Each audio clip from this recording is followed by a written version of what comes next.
Bismillah, assalamu alaikum. Qo'ysizlar bolalar, amasizlarmi? Sizlarga montajsiz live videolar chiqarayin dedik. Tak, mынау bizni uyning артында ko'lanka jerdagi алдында chiqarib жүрдім. Shu jerdagi 22 kvadrat jerdagi shloshындар. Бұл жер қазір көбейіп үнемі айтамыз ғой, биогумус бағыты бар, сосын шлошын көбейту бағыты бар деп. Енді бұл кәсіппен айналысқысы келетін жаңадан бастаушылар автоматтық түрде шлошын көбейту бағытында жұмыс істейді. Сол себепті көбейген соң олар әбден көбейіп болғаннан кейін биогумус бағытына өтеді. Яғни әбден мына жердің бәрі шлошынға толғаннан кейін, көбейіп болғаннан кейін бұлар жемей қояды, көбеймей қояды, сонымен мынаны только жеуге кіріседі. Енді бізде осы үйдің артындағы жеріміз мынау көктемден бері тұр. Осы жер биогумус бағытына өтіп кеткен. Мына жерде мынау қоңырлау болып тұрған жерлер свежий көңді күнге кептіріп, осылай бергенбіз. Бұл жер сатылымға дайындап отқан тұғымыз негізі. Келген адамдарға бере берейік деп ше. Енді бұл жер биогумус бағытына өтіп кетті. Мына қарап тұрсыздар. Мына қап-қарау кеткен. Мынау биогумус таза, дайын болған. Чернозем дейді. Искеген кезде ешқандай көңнің иісі шықпайды бұдан ше. Мына шлошындар да азып кеткен. Мына шлошындарын көріп тұрсыз ба? Мынау арық болып тұр. Осы шлошындар біз бұларға бір жылға жетпеген, өзі табиғи күйген. Осындай қара көңді әкеп береміз. Қара көңді мынау үй салып жатқан учаскемізден алып келеміз да. Осылай қапқа салып жібітеміз. Қапқа салып жібітеміз. Мына қаптарды көріп тұрсыздар. Әр қапқа үстіп көңді салып алып келеміз да. Үстіне су құямыз, өзіне сіңіп әдемі болып тұр.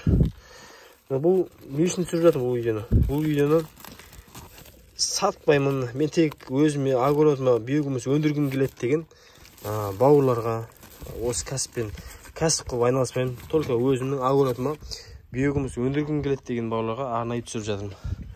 Мына осылай бір жылға жетпеген, өзі табиғи күйген көңді алып келеміз да. Мына қара шірінді болып тұр.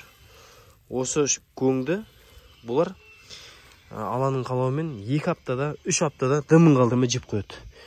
Өйткені бұл жерде биогумус бағытына өтіп кеткен шлошындар ше. Шлошындардың саны өте көп. Мына жердегі азып тұр. Астына түсіп кеткен азық болмағаннан кейін. Мен қазір айырмен аудардым. Үстінен жаңа көң беремін. Енді қазір бір аптадан кейін қарасаңыздар, мынаның іші толы шлошын болады. Бұл жерде түсіп жатқаным сіздерге осы биогумус бағыты қалай жүреді деген тақырыпта айтып жатырмын бұл видеоны. Мына жақ кішкене свежилау. Бұл жақта жаңа шлошындар мына көздер ме? Свежий күнге жақсы үйір болады. Бұны жаңа сатылымға дайындап отырмыз бұны. Тығыздықтар жақсы, Аллаға шүкір. Ылғалдар шамал не болыпты. Енді үй салып жатырмыз. Кейде қарай алмай қаламыз шлошындарға. Мына азып тұр шлошындар. Өйткені бұны да уже жеп болып қалған. Астын қарсаңыз, мына үсті свежий болып тұр. Астын алсам, асты қап-қара биогумус кеткен. Көрдіңіздер ме? Егерде кімде-кім осы шлошын кәсібіне биогумус өндіру бағытына қызығып жүрсе, бізге хабарлассын. Қазақстанның кез келген өңіріне жібереміз. Біз Түркістан, Шымкент, екі қалада бағамыз. Шлошынға ақша болмаса, бартері бар. Кез келген іске жарайтын дүниеге ауыстыра береміз. Ал бір бауырлар ақшалары бар, олар 10 квадратта алып жатыр, 20 квадратта алып жатыр, берекесін берсін.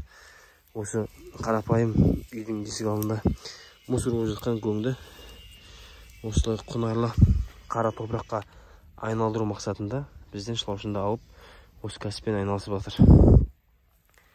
Алла барлық бауырларымызға берекесін берсін.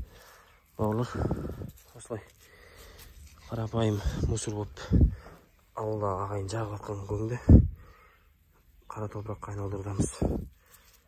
Бірінші алаң қаламен, екінші осы фермерлеріміз шлошындардың себептерімен. Осылай бауырлар берекесін берсін. Мына жасыл жұмыртқалары. Каналымызға лайк басып, тіркеліп, қолдауларыңызды аямаңыздар. Баршаңызға рахмет. Алла тағала ісіміздің берекесін берсін.